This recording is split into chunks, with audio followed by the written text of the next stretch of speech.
Tiene, para cerrar esta ronda, les recuerdo que al final de cada ronda preguntaremos si está suficientemente discutido. Tiene en esta primera ronda la palabra la senadora Beatriz Mojica Morga, del Grupo Parlamentario de Morena, en favor. Con su venia, señor presidente. Por Luisa, que Adelante. tuvo que dejar su departamento con su pequeño hijo de 4 años porque ya no pudo pagar la renta en esta ciudad gentrificada.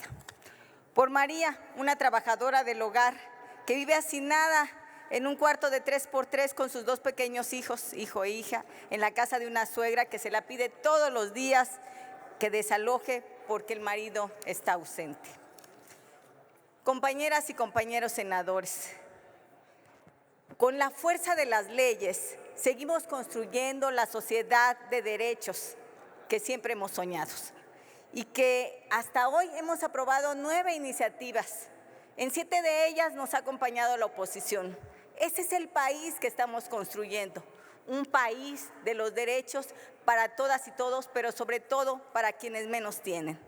Una vivienda suele ser un hogar, un centro de reunión, el lugar seguro y de nuestros sueños para quienes ahí habitan. Poseer una vivienda es quizá la aspiración más grande del individuo y poder hacerse de una se ha vuelto en este país casi imposible.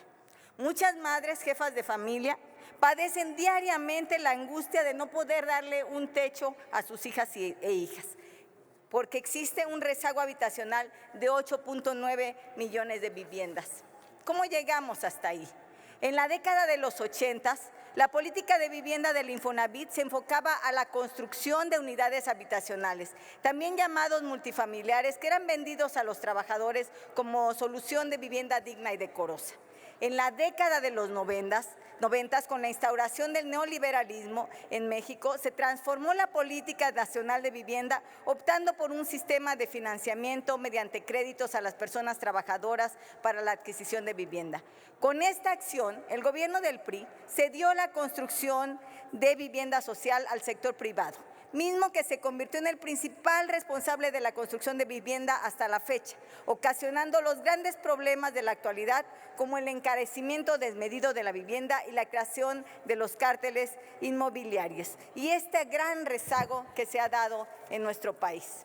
Por eso ahí radica la importancia de aprobar este dictamen de reforma que regresa al Infonavit la posibilidad de construir vivienda, y con ello regresan las esperanzas de poder tener este acceso en nuestro país.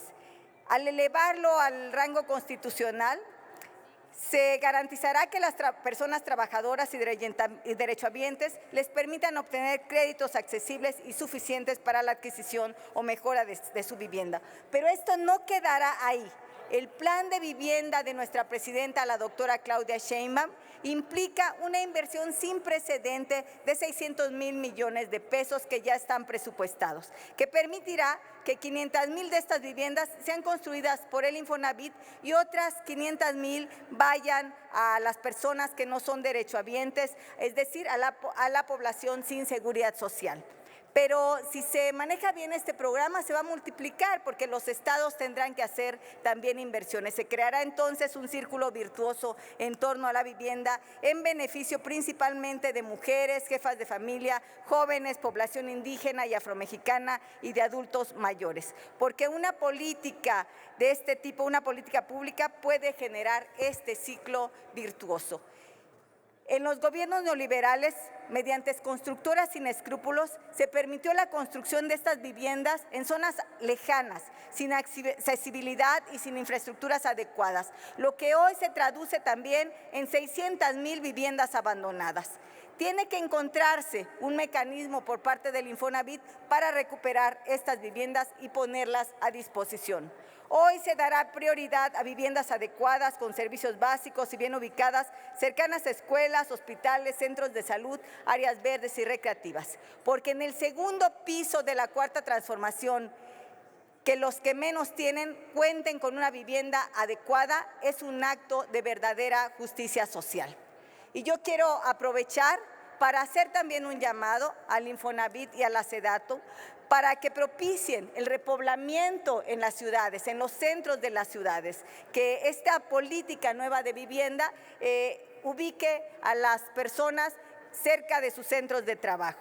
Especialmente hago el llamado para que en el marco de la reconstrucción de Acapulco se considere el repoblamiento de los barrios históricos de Acapulco y de las colonias céntricas de Acapulco, que ahí ya hay servicios, que ahí están cerca de los lugares de trabajo. Tenemos que tener esta visión distinta en el que la gente siempre tiene que estar en el centro de las políticas públicas y de nuestras leyes. Muchísimas gracias.